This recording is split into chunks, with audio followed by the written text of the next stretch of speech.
ಸಂಜೆ tea coffee ಜೊತೆ ಏನಾದರೂ ತಿನ್ನಬೇಕು ಅನಿಸುತ್ತೆ, ಆವಾಗ ಈ ಥರ ಒಂದು ಮೆಣಸಿನಕಾಯಿ ಬಜ್ಜಿನ ಮಾಡ್ಕೊಳ್ಳೋಣ. ಇದನ್ನ ಮಾಡೋಕ್ಕೂ ಮುಂಚೆ ಯಾರೆಲ್ಲ ನನ್ನ ಪೇಜನ್ನು ಸಬ್ಸ್ಕ್ರೈಬ್ ಮಾಡಿಲ್ಲ ಪ್ಲೀಸ್ ಸಬ್ಸ್ಕ್ರೈಬ್ ಮಾಡಿ. ಫಸ್ಟಿಗೆ ನೋಡಿ ಮೆಣಸಿನ ಈ ಥರ ಕಟ್ ಮಾಡಿ ಇಟ್ಕೊಳ್ಳೋಣ. ಆಮೇಲೆ ಒಂದು ಬೌಲಿಗೆ ಸ್ವಲ್ಪ ಕಡಲೆ ಹಿಟ್ಟನ್ನು ಹಾಕ್ಕೊಳ್ಳಿ. ನೋಡಿ ನಾನು ಕಡಲೆ ಹಿಟ್ಟನ್ನು ಹಾಕ್ಕೊಳ್ತಾ ಇದ್ದೀನಿ. ಹಾಗೆ ಇದಕ್ಕೆ 1 ಸ್ಪೂನಷ್ಟು ನಾನು ಖಾರ ಪುಡಿನ ಹಾಕ್ಕೊಳ್ತಾ ಇದ್ದೀನಿ.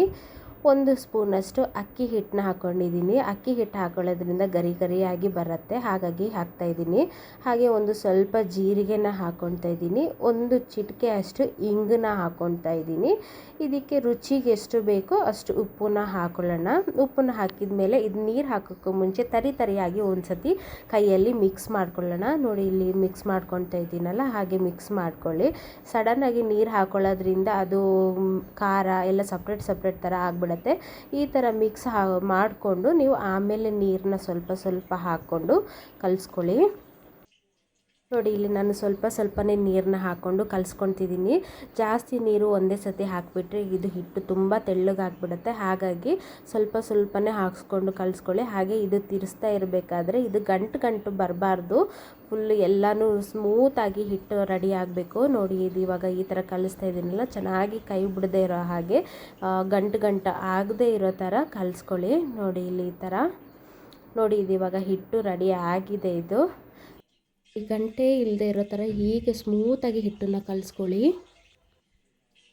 ನೋಡಿ ಇವಾಗ ಹಿಟ್ಟನ್ನು ಈ ಥರ ಕಲಿಸ್ಕೊಂಡು ರೆಡಿ ಆದಮೇಲೆ ನೀವು ಒಂದು ಸತಿ ಉಪ್ಪು ಖಾರನ ನೋಡ್ಕೊಳ್ಳಿ. ಈ ಮೆಣಸಿನಕಾಯಿ ಏನಿದೆ ಖಾರ ಇರೋದ್ರಿಂದ ನೀವು ಖಾರ ಪುಡಿನ ಜಾಸ್ತಿ ಹಾಕೊಳ್ಳೋದು ಬೇಡ, ಒಂದು ಲೈಟಾಗಿ ಸ್ವಲ್ಪ ಹಾಕ್ಕೊಂಡು ನೋಡ್ಕೊಳ್ಳಿ.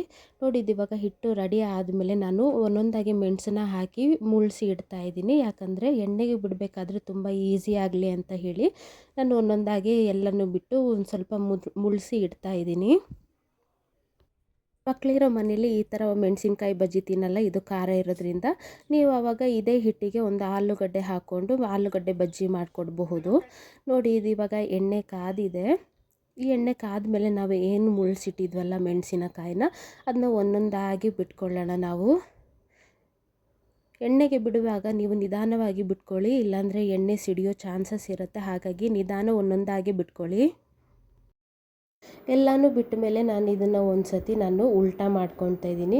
ನೀವು ಫಸ್ಟಿಗೆ ಒಂದು ಹೈ ಫ್ಲೇಮಲ್ಲಿ ಇಡಿ, ಆಮೇಲೆ ಲೋ ಫ್ಲೇಮಲ್ಲಿ ಇಟ್ಟು ಫ್ರೈ ಮಾಡಿ. ಯಾಕಂದರೆ ಹಿಟ್ಟು ಬೇಗ ಬೆಂದುಬಿಡುತ್ತೆ, ಒಳಗಡೆ ಮೆಣಸಿನ್ಕಾಯಿ ಫ್ರೈ ಆಗಿರೋದಿಲ್ಲ. ಹಾಗಾಗಿ ಲೋ ಫ್ಲೇಮಲ್ಲಿ ಇಡೋದ್ರಿಂದ ಎರಡೂ ಕಡೆನೂ ಮ್ಯಾನೇಜ್ ಆಗುತ್ತೆ. ಹಾಗಾಗಿ ನಾನು ಲೋ ಫ್ಲೇಮಲ್ಲಿ ಇಟ್ಟು ಇದನ್ನು ಫ್ರೈ ಮಾಡ್ತೀನಿ. ನೋಡಿ ಇದು ಇವಾಗ ರೆಡಿ ಆಗಿದೆ. ಈ ಮೆಣಸಿನಕಾಯಿ ಬಜ್ಜಿ ಸಂಜೆ ಟೀ ಕಾಫಿ ಜೊತೆ ಇಲ್ಲಾಂದರೆ ರಸಮ್ ಇದ್ದಾಗ ಸೈಡಿಗೆ ನೆಂಚ್ಕೊಳ್ಳೋಕ್ಕೆ ತಿನ್ನೋಕ್ಕೆ ತುಂಬ ಚೆನ್ನಾಗಿರುತ್ತೆ. ಈ ವಿಡಿಯೋ ನಿಮಗೆ ಇಷ್ಟ ಆದರೆ ನನ್ನ ಪೇಜನ್ನು ಲೈಕ್ ಮಾಡಿ ಸಬ್ಸ್ಕ್ರೈಬ್ ಮಾಡಿ.